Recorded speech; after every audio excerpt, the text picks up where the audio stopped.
सामने मंजिल हो तो रास्ता ना मोड़ना, सामने मंजिल हो तो रास्ता ना मोड़ना, जो मन में हो ख्वाब ख्वाब न तोड़ना, जो मन में हो ख्वाब ख्वाब न तोड़ना, हर कदम पर मिलेगी सफलता, हर कदम पर मिलेगी सफलता, आसमान छूने के लिए जमीन न छोड़ना, बस आसमान छूने के लिए जमीन न छोड़ना।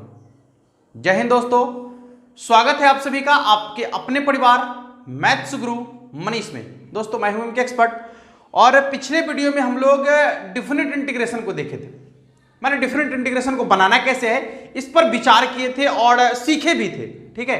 तो आज उसको लेकर हम आगे बढ़ रहे हैं। हम आपको बता दिए हैं कि डिफरेंट इंटीग्रेशन दो तरीके से बनाया जाता है। एक तो जो कल आपको बता दिए थे वो मेथड है और एक आपका है योग की सीमा पर आधारित, ठीक है। तो उसकी चर्चा हम बाद में करने वाले हैं आप लोगों से, इसलिए बाद में करने वाले हैं कि वो प्रश्न जो आपका है योग की सीमा, कुल मिलाकर कहा जाए तो योग की सीमा ही निश्चित समाकलन का मूल आधार है यानी बेस है, ठीक है। लेकिन अभी हम लोग केवल और केवल मूल आधार पर बात नहीं कर रहे हैं, सिर्फ और सिर्फ क्वेश्चन बनाने की बात कर रहे हैं कि क्वेश्चन को आप कैसे बनाएंगे। मूल आधार को बिना समझाए हुए हम आपको क्वेश्चन आसानी से समझा सकते हैं, ठीक है। फिर मूल आधार पर भी चर्चा करने वाले हैं। चलिए तो क्वेश्चन की शुरुआत करते हैं। आपका एक्सरसाइज 7.8 आज पूरा का पूरा सॉल्व करेंगे, उसके बाद बाकी बच्चे क्वेश्चन 7.9 वगैरह जो है आप आसानी से बना सकते हैं। आइए ध्यान देते हैं। एक्सरसाइज 7.8 जो आपका है, आपका बुक कहता है कि इसको योग की सीमा पर ही आपको बनाना है। कोई बात नहीं है, योग की सीमा पर भी बनाएंगे, लेकिन जो कल हम लोग सीखे हैं यदि उस पर बनाएंगे, ठीक ना, तो ये गलत नहीं है। बात समझ में आ रहा है? तो पहले उस पर हम इसको बना लेते हैं, फिर योग की सीमा पर भी इस क्वेश्चन को सॉल्व करेंगे। आइए शुरुआत करते हैं। सबसे पहला क्वेश्चन आपका है, काफी खतरनाक क्वेश्चन है, खतरनाक लग रहा है। देखिए ना, आई बराबर है आपका x इंटू डी एक्स और सीमा का मान a से b तक दिया गया है। वाह वाह, क्या गजब का क्वेश्चन है। अब करना है इसका इंटीग्रेशन। तो आपको इंटीग्रेशन करने आता है, यदि आपने इंडेफिनिट इंटीग्रेशन को नहीं पढ़ा है तो फिर उसका लिंक हम डिस्क्रिप्शन में दे रहे हैं, पूरे के पूरे प्लेलिस्ट का। आप जाकर इंडेफिनिट इंटीग्रेशन पढ़ लीजिए। आज देखिए डेफिनिट इंटीग्रेशन कैसे आपसे बन जाएगा, आसानी से एक एक क्वेश्चन आप बना लीजिएगा, ठीक है। देखिए तो x का यदि आप इंटीग्रेशन करेंगे तो कितना हो जाएगा, x² 2 और जो सीमा का मान है रख दीजिए यहां पर a से b। आपको क्या करना है, पहले उच्च सीमा रखना है, फिर माइनस करके निम्न सीमा रखना है। देखिए तो पहले 1/2 को बाहर कर लेते हैं, कांस्टेंट है बाहर कर लीजिए। x की जगह पर आप b रखिए तो कितना हो जाएगा, b² माइनस x की जगह पर a रखिए तो क्या हो जाएगा, a², ठीक है। यानी ये हो जाएगा 1/2 b² माइनस a²। बन गया आपका आंसर। देखिए कितना आसानी से बन गया। और यही आप यदि योग की सीमा पर इसको बनाते हैं तो काफी लंबा मेथड होता है इसका, जो हम चर्चा करने वाले हैं। बस घबराइए नहीं, केवल सीखिए। चलिए दूसरा क्वेश्चन आपका क्या कहता है, समझिएगा। दूसरा क्वेश्चन क्या है, देखिए दूसरा क्वेश्चन आपका है 0 से 5 सीमा का मान है और फंक्शन आपका है x+1 इंटू क्या, dx। तो x+1 का इंटीग्रेशन आपको करना है। सबसे पहले देखिए x का इंटीग्रेशन x² 2 यानी पावर में एक जोड़कर उतना ही से भाग और सीमा का मान रख दीजिए, अलग अलग कर रहे हैं, प्लस 1 का इंटीग्रेशन आपका होगा x, सीमा का मान जो है रख दीजिए 0 से 5, ठीक है। चलिए बारी बारी से 1/2 को बाहर कर लेंगे, ठीक है। x के जगह पर 5 रखना है तो 5 का स्क्वायर माइनस, फिर आपको 0 रखना है तो 0 का स्क्वायर, इसके बाद प्लस, यहां देखिए x के जगह 5 रखना है, फिर x के जगह पर 0 रखना है, बीच में माइनस का चिन्ह लगाना है। ये आपका हो गया 1/2, 5 के स्क्वायर कितना हो जाएगा 25 ना, ये हो गया आपका 25 और इसके बाद आपका हो जाएगा 5 के स्क्वायर 25 और यहां हो जाएगा प्लस 5 में से 0 घट गया तो कितना हो जाएगा 5। देखिए 25 में 2 से भाग देंगे तो कितना हो जाएगा 25/2 प्लस 5, इसके बट्टा में कुछ नहीं है तो 1 है, इसका लॉस 2 हो जाएगा, यानी 25 प्लस 10 बोले तो 35/2 आंसर, ठीक है। देखिए कितना आसान है, कितना आसानी से क्वेश्चन बन रहा है। आइए अगले क्वेश्चन को देखते हैं, यानी क्वेश्चन नंबर 3 क्या कहता है। देखिएगा क्या कितना आसानी से क्वेश्चन बन रहा है, बहुत आसानी से आप क्वेश्चन को बना सकते हैं।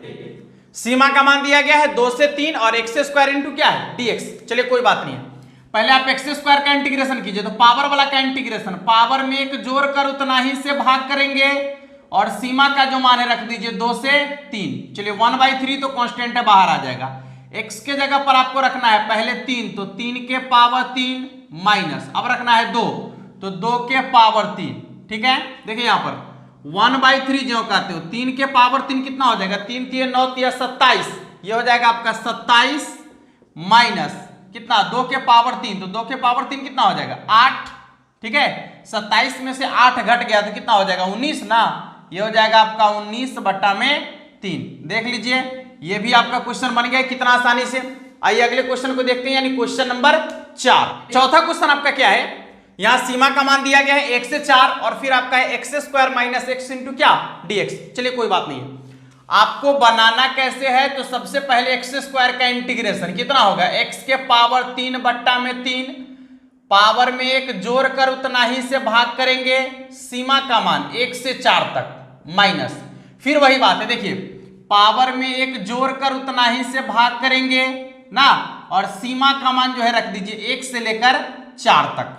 अब यहां ध्यान दीजिएगा 1/3 कांस्टेंट है, बाहर कर लीजिए, ठीक है। x के जगह पर पहले आपको 4 रखना है, 4 के पावर 3 माइनस, फिर x के जगह पर 1 रखना है तो 1 के पावर 3, फिर माइनस का चिन्ह आएगा। यहां देखिए 1/2 कांस्टेंट है, बाहर कर लीजिए।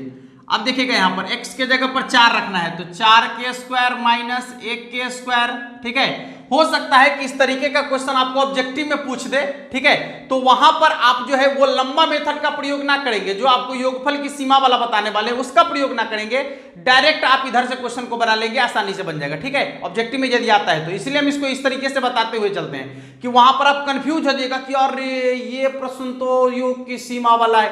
योग की सीमा सोचना ही नहीं उस समय, यदि ऊपर में लिख दिया है कि योग की सीमा पर बनाना है तभी जाके आपको क्वेश्चन योग की सीमा पर सॉल्व करना है, अन्यथा आप इस विधि से डायरेक्ट क्वेश्चन को बनाइए, आसानी से बन जाएगा। चलिए ये हो गया आपका 1/3, 4 के पावर 3 कितना होता है 64 ना, ये हो गया आपका 64, 1 के पावर 3 आपका हो जाएगा 1 माइनस 1/2, 4 के पावर 2 हो जाएगा आपका 16 माइनस 1 के पावर 2 कितना होगा 1। देख लीजिएगा 64 में से 1 घट जाएगा तो कितना हो जाएगा 63/3, ठीक है, और इसके बाद आपका हो जाएगा माइनस 1/2, ये आपका हो जाएगा 16 में से 1 घट जाएगा तो 15, ठीक है, ये हो जाएगा आपका 15/2। तो देखिए 63 को क्या लिखेंगे, यहां लिखेंगे ये 63 को काट सकते हैं 21 बार, यानी 21 ये 63, ये आपका हो जाएगा 21 माइनस 15/2, 15/2। देखिए भिन्न का घटाव कर लेंगे, 21 दूना 42 माइनस 15, यानी हो जाएगा आपका 42 माइनस 15/2। देखिए यहां पर घट के कितना आ जाएगा, ये 12 में से 5 घट गया तो 7, और ये आपका बच गया 3, 3 में से 1 घट गया तो 2, और बट्टा में आपका हो जाएगा 2, यानी आंसर आ जाएगा आपका 27/2। कितना आंसर आ जाएगा 27/2, ठीक है। तो अब देखिए अगले प्रश्न को देखते हैं, यानी क्वेश्चन नंबर 5 क्या कहता है। देखिए अब आपको क्या करना है, यहां क्वेश्चन दिया गया है सीमा का मान है -1 से 1 तक और e के पावर x इंटू क्या है dx।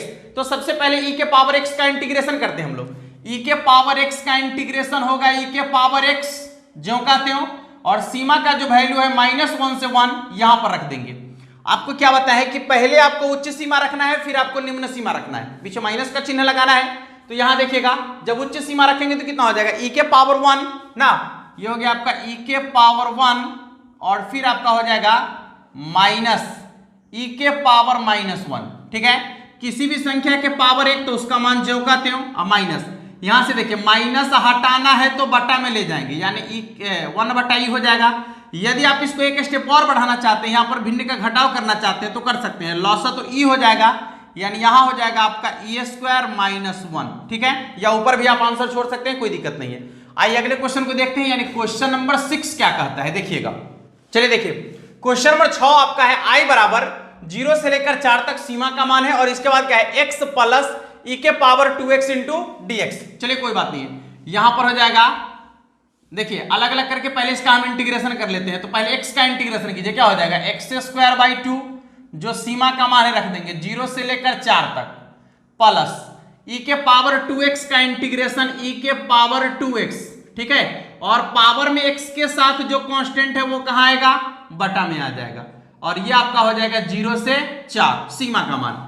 देखिए 1/2 को बाहर कर लेते हैं यहां से, तो आपको क्या रखना है x का मान एक बार 4 रखना है, तो हो जाएगा 4k² माइनस, अब 0 रखना है 0 का स्क्वायर, प्लस यहां भी 1/2 को बाहर कर लेते हैं।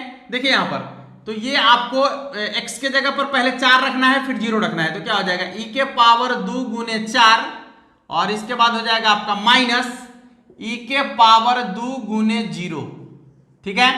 ये हो गया 1/2, 2 के पावर 4 यानी 16 माइनस 0 ना, प्लस 1/2 ई के पावर 4 दूना 8 माइनस ई के पावर कितना हो जाएगा 0। और आपको मालूम है कि किसी भी संख्या के पावर 0 तो उसका मान कितना के बराबर होता है, 1 के बराबर होता है, यानी हो जाएगा 1/2 गुना 16 प्लस 1/2 ई के पावर 8 माइनस 1, ठीक है। इसके बाद क्या हो जाएगा, देखिए ये कट गया आपका 8 बार ना, तो ये हो जाएगा 8 प्लस गुना कर लीजिए, ये हो जाएगा 1/2 ई के पावर 8 माइनस 1/2 को 1 से गुना करेंगे तो कितना हो जाएगा 1/2। अब आप घटा सकते हैं, यहां से देखिए 8 में से 1/2 घट गया ना, यानी 8 में से आधा घट गया तो 7.5 बच गया ना, तो 7.5 बच गया, यानी इसको लिख सकते हैं 15/2 प्लस 1/2 ई के पावर 8, ठीक है। अब आप चाहे तो भिन्न का जोड़ भी कर सकते हैं, इसका लसा हो जाएगा 2, यानी हो जाएगा 15 प्लस ई के पावर 8, ठीक है दोस्तों, ये इसका आंसर है। और इस तरीके से आपका एक्सरसाइज 7.8 का जो 6 क्वेश्चन था पूरा का पूरा समाप्त हो चुका है। तो ये आपका जो तरीका है, जब ऑब्जेक्टिव क्वेश्चन आपको इस तरीके से पूछेगा तो आप फटाफट इसको इस तरीके से बना सकते हैं, मतलब इतना ज्यादा क्रिया नहीं करके जल्दी जल्दी आप मान रख लीजिए, डायरेक्ट इंटीग्रेशन कीजिए, मान रख लीजिए और इसका मान निकाल दीजिए, ठीक है। और आगे का जो आपका एक्सरसाइज है वो सबके सब एक्सरसाइज को आपको इसी तरीके से बनाना है, केवल और केवल एक्सरसाइज 7.8 को ही योग की सीमा पर बनाना है, ठीक है। तो उसकी चर्चा हम लोग करेंगे अगले वीडियो में, ठीक है। और ये पूरा का पूरा आपका क्वेश्चन बन चुका है, तो यदि आपको पूरा कंसेप्ट समझ में आ गया होगा तो वीडियो को लाइक जरूर कर लीजिएगा और चैनल को सब्सक्राइब करना नहीं भूलिएगा। हाँ, याद रखिएगा हमेशा वीडियो को और भी आप शेयर करते रहिए अपने दोस्तों में, ताकि सबों तक ये पहुंच सके। और फिर मिलेंगे हम अगले वीडियो में एक्सरसाइज 7.9 के क्वेश्चन को लेकर। इस वीडियो में इतना ही, तब तक के लिए जय हिंद।